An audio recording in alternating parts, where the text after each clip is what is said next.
গত কিছুদিন আগে মেট্রো রেলের পিলারের বিয়ারিং প্যাড খুলে একজন পথচারীর মাথায় পড়েছে এবং তিনি তাৎক্ষণিকভাবেই সেখানে মৃত্যুবরণ করেছেন।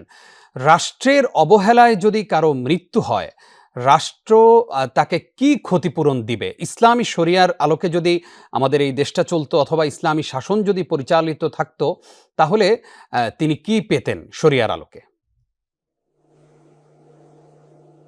ধন্যবাদ আপনাকে। আসলে আমাদের দুর্নীতির চরম একেবারে প্রমাণ হচ্ছে এই ভাই আবুল কালাম আজাদ। তিনি একটা এজেন্সিতে কর্মরত ছিলেন, ট্রাভেল এজেন্সিতে। তিনি পাসপোর্ট নিয়ে কোনো ভিসার জন্য কোথাও যাচ্ছিলেন। তিনি পথিমধ্যে যখন চা খেতে বিরতি নিচ্ছিলেন, এই সময়টাতেই মেট্রো রেলের স্লিপার থেকে এটা পড়ে গিয়ে, বেয়ারিংটা পড়ে গিয়ে সম্পূর্ণ তার মাথার উপর পড়ে, আর তিনি স্পট ডেতে শাহাদাত বরণ করেন। আমরা ভাইয়ের মাগফিরাত কামনা করছি।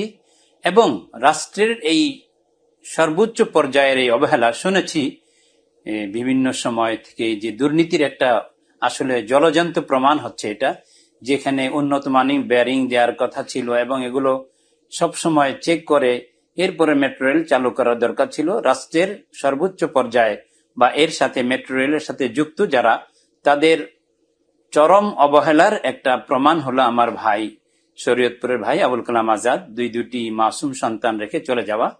তবে এখন রাষ্ট্রের কর্তব্য হচ্ছে, যদি রাষ্ট্রের অবহেলায় কোনো নাগরিকের প্রাণ যায়, তাহলে রাষ্ট্র কর্তৃক উক্ত নাগরিকের পরিবারকে দিয়াত প্রদান করা। দিয়াত হলো মিআতুম মিনাল ইবিল।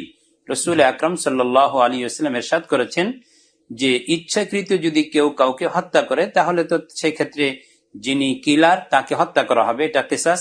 কিন্তু অন্য ক্ষেত্রে যেখানে দিয়াত দিতে হয় নিহত ব্যক্তির পরিবারকে, সেখানে 100 উট দিতে হবে। তো এটা কি 5 ভাগ করে দিতে হবে না 3 ভাগ করে? এক্ষেত্রে একটু দ্বিমত আছে, তবে অধিকাংশ স্কলারদের মতে যে 3 ভাগ করে, অর্থাৎ 1 বছরের উট 30টি, 2 বছরের উট 30টি, 3 বছরের উট 30টি, এভাবে 90টি হবে। এবং আর 10টি উট দিতে হবে 2 বছরের পুরুষ উট।